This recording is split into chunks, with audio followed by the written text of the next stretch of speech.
Merci Vincent d'avoir accepté d'ouvrir cette seconde journée de réflexion et d'information sur les identifications palliatives, d'une part par cette planification indispensable qui va certainement beaucoup occuper le monde des soins palliatifs dans les prochaines semaines et les prochains mois, et aussi par tes encouragements à promouvoir et à continuer ce type de journée. J'en profite d'ailleurs pour me joindre à toi pour remercier d'une part le personnel de la SFAP qui fait un très beau travail, très efficace pour nous aider à l'organisation de cette journée, même s'il n'est pas forcément visible, il est très efficace, et tous les membres du groupe de travail LISP de la SFAP qui travaillent depuis des années dans ce sens-là, qui ont produit tout un corpus de recommandations, tout un travail sur les identifiés, et qui organisent maintenant ces journées.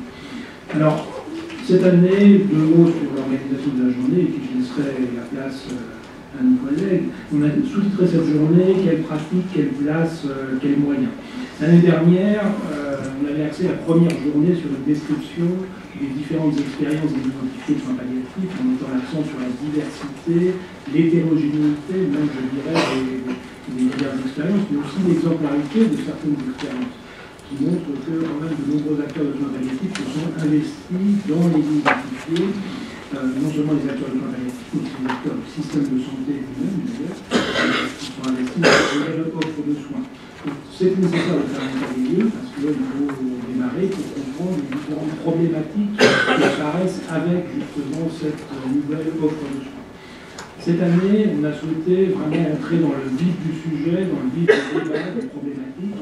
Le groupe de travail de la SFAP a choisi de conserver l'architecture de la journée, vous avez vu, avec 3 tables rondes qu'on souhaite vraiment le plus interactif possible.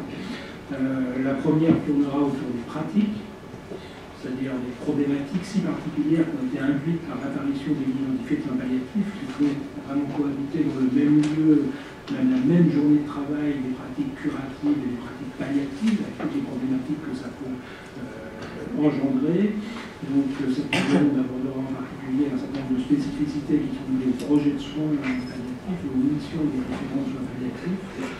La deuxième table ronde, à 11h30, tentera, elle, de définir la place des identifiés de soins palliatifs dans le paysage palliatif français, dans l'offre de soins palliatifs.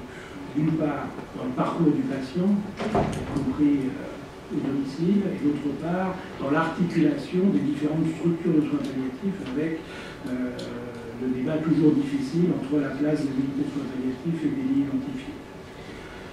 Après un repas bien mérité, pour lequel cette année on a prévu un petit peu plus de temps que l'année dernière. On démarrera l'après-midi. Vous vous souvenez que l'année dernière, nos collègues bourguignons nous ont présenté les travaux que je trouve remarquables de l'ARS Bourgogne, en lien avec les acteurs de soins palliatifs de cette région. Cet après-midi, ils nous parleront de leurs avancées, de leur bilan, un an après. La troisième table ronde reviendra sur un sujet dont on n'a certainement pas fini de parler, d'ailleurs, et qui reste un peu sous-jacent des soins palliatifs, c'est-à-dire le financement des soins palliatifs en général.